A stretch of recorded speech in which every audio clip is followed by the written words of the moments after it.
प्रदेश में कांग्रेस पार्टी के 1 साल का कार्यकाल पूरा हो गया और मैं ये कह सकता हूं कि आज तक के इतिहास में अगर किसी सरकार का सबसे ज्यादा निराशाजनक कार्यकाल रहा तो वर्तमान कांग्रेस सरकार का रहा, क्योंकि हिमाचल प्रदेश में सरकार बनने के बाद जो जन विरोधी निर्णय लिए उसके कारण उनकी एक छवि लोगों के बीच में काम करने वाली नहीं, काम रोकने वाली सरकार की बन गई है। लगभग 1,500 संस्थान हिमाचल प्रदेश में जो चले हुए थे उनको बंद कर दिया गया और जो झूठी गारंटी दे करके सत्ता हासिल की थी उनमें से एक भी गारंटी अभी तक पूरी हुई नहीं।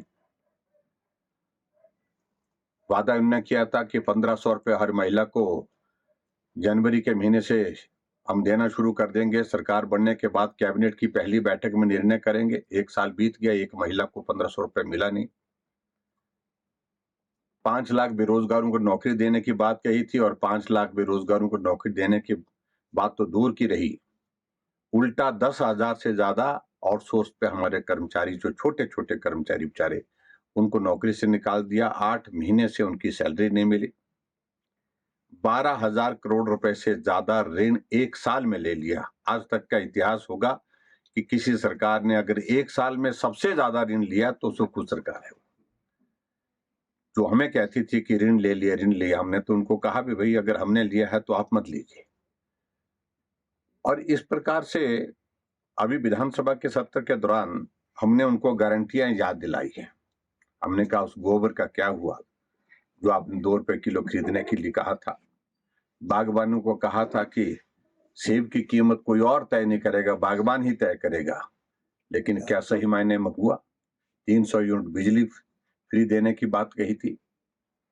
और ऐसी बातें कहते कहते करते करते वर्तमान सरकार एक मजाक का विषय बन गई है। ऐसी ऐसी बातें होती हैं जिससे सब लोग हंसते हैं। अभी मैं कल ही देख रहा था कि मुख्यमंत्री जी का बयान आया है और उस बयान ने बड़ा हैरान कर दिया कि हिमाचल प्रदेश में कोई अगर सैलानी बाहर से आकर के यहाँ शिमला में शराब पी करके कहीं मिला भी तो पुलिस वाले उसको थाने ना ले जाएं, उसको जो है जाकर के होटल में पहुंचाए जहां वो ठहरा हुआ है। क्या संदेश देना चाह रहे हैं? जो सैलानी हिमाचल प्रदेश में आ रहे हैं उनका स्वागत है, वो आनंद के साथ रहे, लेकिन अगर हुड़दंग करते हुए उनके खिलाफ कार्रवाई नहीं करने की बात मुख्यमंत्री कहे तो इससे बड़ा मजाक और कोई हो नहीं सकता है। हास्यास्पद परिस्थिति है ये। टूरिस्ट आए हिमाचल प्रदेश में, घूमें, आनंद करें, लेकिन शराब पीने के बाद हुड़दंग करें तो स्वाभाविक रूप से मुझे लगता है कि कानूनी कार्रवाई भी उसमें करनी पड़ती है, तो वो भी करने की आवश्यकता हो तो करनी चाहिए।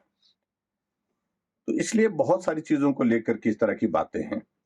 बाकी अभी लोकसभा के चुनाव की हमारी तैयारी चल रही है। लोकसभा के चुनाव के लिए 2014 में 4 जीते थे, 2019 में भी 4 जीते और अब की बार 2024 में भी 4 जीतेंगे, ऐसा मुझे पूरा भरोसा, पूरा विश्वास है।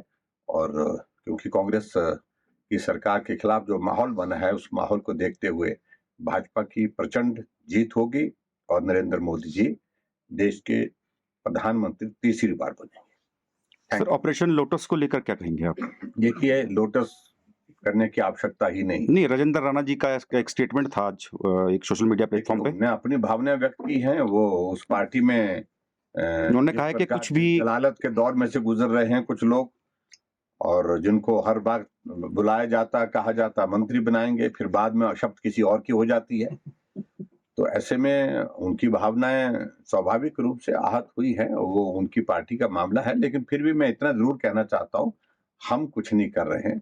अगर कांग्रेस वाले ही कुछ कर जाएं तो उसमें हम कुछ कह नहीं सकते। हमसे जुड़े रहने के लिए हमारे YouTube चैनल को सब्सक्राइब करें और नई वीडियो की नोटिफिकेशन के लिए बेल आइकॉन को दबाएं। अगर आप ये वीडियो Facebook पर देख रहे हैं तो लाइक जरूर करें और ज्यादा से ज्यादा शेयर करें। इसी तरह के और भी अपडेट्स के लिए फॉलो करें हमारा Instagram पेज himachal.kesri।